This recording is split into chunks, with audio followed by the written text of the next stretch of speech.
GMOs are one of the most controversial areas of science.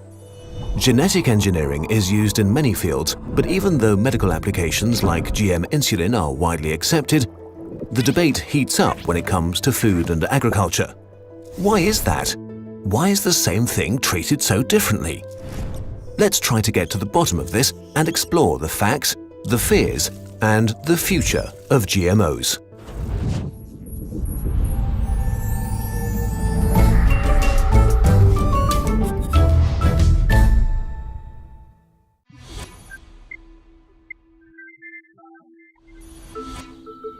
Humans have been genetically modifying plants and animals for thousands of years. Maybe a few of your crops had very good yields, maybe one of your wolves was especially loyal. So you did the smart thing and bred the plants and animals that had traits beneficial to you. Traits are just an expression of genes. So with each generation, those genes got more pronounced. After thousands of years, almost every single plant and animal around us is vastly different from its pre-domesticated state. If humans have been changing genes for millennia, what makes a so-called genetically modified organism, or GMO, different? Selective breeding is basically hoping for lucky hits. Genetic engineering eliminates this factor.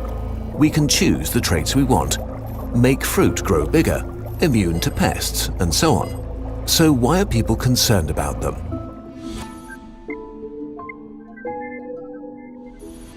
Let's start with one of the most common objections to GMOs. Gene flow, meaning GM crops could mix with traditional crops and introduce unwanted new characteristics into them. There is a method that might guarantee complete prevention, but is a big anti-GMO argument by itself: terminator seeds. The idea is that they could produce sterile plants, requiring farmers to buy new seeds every year. The very concept of this, however, caused a public outcry, stopping the technology being put to use. This brings us back to the unintentional spreading of engineered DNA. There have been cases of GMOs growing where they weren't planted and traces of modified genes found in foreign crops. But GM plants can't run wild entirely. Many crops pollinate themselves, and all crops have to be related to mingle. There are also cultural methods like buffer zones to keep unintentional crossing at a minimum. But if it's possible in principle that a GMO could unintentionally cross with a non-GMO, there's actually a more important question. Is food that comes from GM crops different to food from non-GM crops? This question has been a major concern from the very beginning. GM plants that are destined to be eaten are checked for possible dangers, and the results are evaluated by multiple agencies. After more than 30 years and thousands of studies, the science is in. Eating GMO plants is no more risky than their non-GMO equivalent. But don't just take our word for it. Sources for this and other claims are in the video description. But what about plants that have been engineered to be toxic? For example, Bt crops. A gene borrowed from the bacterium Bacillus thuringiensis lets engineered plants produce a protein that destroys the digestive system of specific insect pests. The plant makes its own pesticide. Insects that eat it die. That sounds alarming. Pesticide sprays can be washed off, while the poison in Bt crops is inside the plant. But actually, it's not a big deal. Poison is really just a question of different perspectives. What's harmless to one species might kill another. Coffee, for example, is a poison that kills insects but is harmless to us. Or take chocolate. It's dangerous for dogs, but a pleasure for humans. Bt crops produce a protein that is tailored to the specific design of the digestive tract of certain insects. It's completely harmless for us. There's also the opposite approach: plants that are engineered to be resistant to certain weed killers.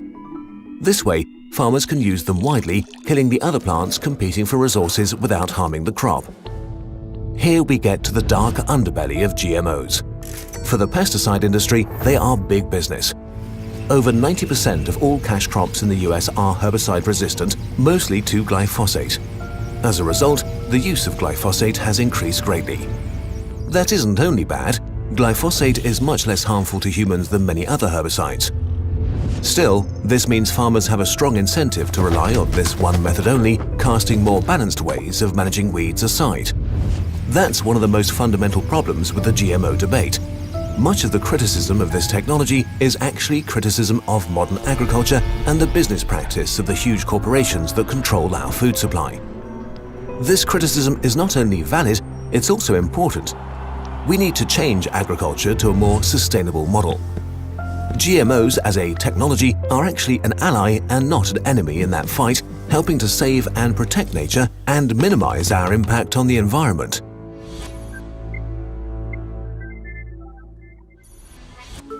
Let's look at some positive examples. Eggplant is an important crop in Bangladesh, but often whole harvests are destroyed by pests. Farmers had to rely heavily on pesticides. Not only was this very expensive, farmers also frequently got sick. The introduction of a new GM eggplant in 2013 stopped this. The same Bt protein we talked about before, an effective killer of insects but harmless to humans, was engineered into them. This reduced insecticide use on eggplants by more than 80%. The health of farmers improved and their income rose dramatically. And sometimes a GM approach is the only option. In the 1990s, the papaya industry in Hawaii was under attack from the ring spot virus, which threatened to wipe out Hawaiian papaya. The solution was a papaya genetically modified to be vaccinated against the virus. Without it, the state's papaya industry would have collapsed.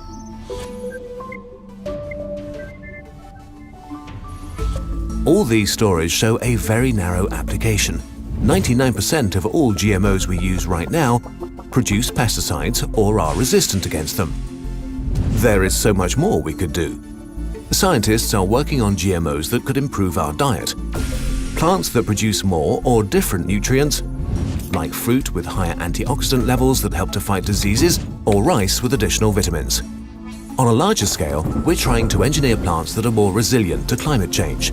Plants that can better adapt to erratic weather and adverse soil conditions, making them resistant to droughts or floods. GMOs could also not only reduce agriculture's impact on the environment, but actively help to protect it. Scientists are working on crops that can draw nitrogen from the air like microbes. Nitrogen is a common fertilizer, but its buildup pollutes the groundwater and speeds up climate change. Plants that collect their own nitrogen could fix two problems at once: the overuse of fertilizers in the developed world, as well as the shortage of it in developing countries. We could even modify plants to become super effective carbon collectors like the American chestnut tree, to mitigate and actually reverse climate change. With the tools we have today, our imagination is the limit.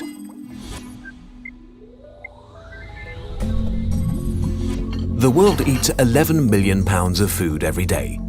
A UN estimate suggests we'll need 70% more by 2050. We could grow that food by clearing more and more forest to create fields and pastures and by using more pesticides. Or we find a way to do it on the land we've got right now with more effective methods like GM crops.